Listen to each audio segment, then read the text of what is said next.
Hello everyone and welcome to the Fry Smiles Oral Health Network.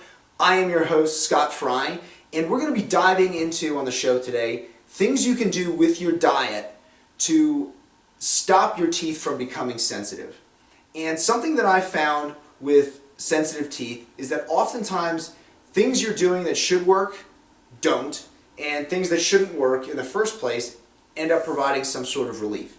So what I've kind of become a big fan of with regard to dentin hypersensitivity is the kitchen sink approach, which means we're going to throw everything we can at the particular problem, and whatever seems to help, we're just going to go ahead and stick with that and just roll with the punches.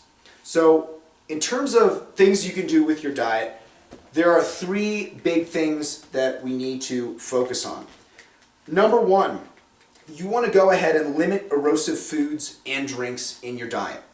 And I know we talked a little bit about last week about lesion initiation, where these areas of exposed dentin, because the protein layer has been stripped off and the pores are exposed to the oral environment, they become activated and cause that sensitivity that you may be feeling. And one of the big ways that this happens is erosive foods and drinks.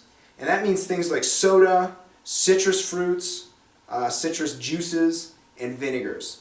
And there are ways to kind of limit how erosive these things can be, but really the best way is to avoid them as much as you possibly can.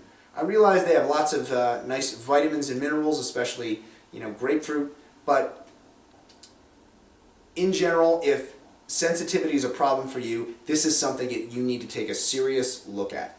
Number two, Popeye was onto something. Eating your spinach. Now, that fuzzy feeling you get when you have spinach or a banana or something that's rich in oxalic acid, what that is these tiny crystals precipitating your teeth called oxalates, and a lot of the topical treatments you'll find in your dentist's office use this exact same principle to precipitate oxalates along the dentin and plug up those pores where the pain is originating from. So if you incorporate foods like spinach, rhubarb, bananas, there's a ton. You can look them up online. I'll even provide a little link to oxalate-rich foods.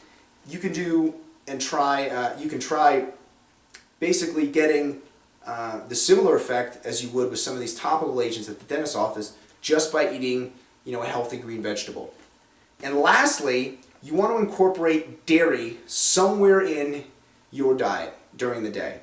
And this is big because milks, cheeses, yogurts, if they come from cows, goats, or another animal, what they have in them are caseins. And these proteins in particular, what they do is coat your teeth, and that coating provides a buffer against acids, which kind of helps out with number one.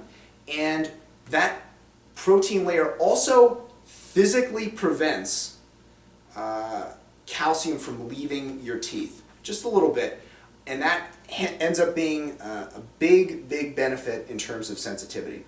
So if you're looking to go ahead and reduce sensitivity with your teeth, these are three changes that you can make in your diet to help yourself out. And we're going to be talking in the next couple of posts about different things you can do in other areas to produce some similar effects. So I'll see you next week.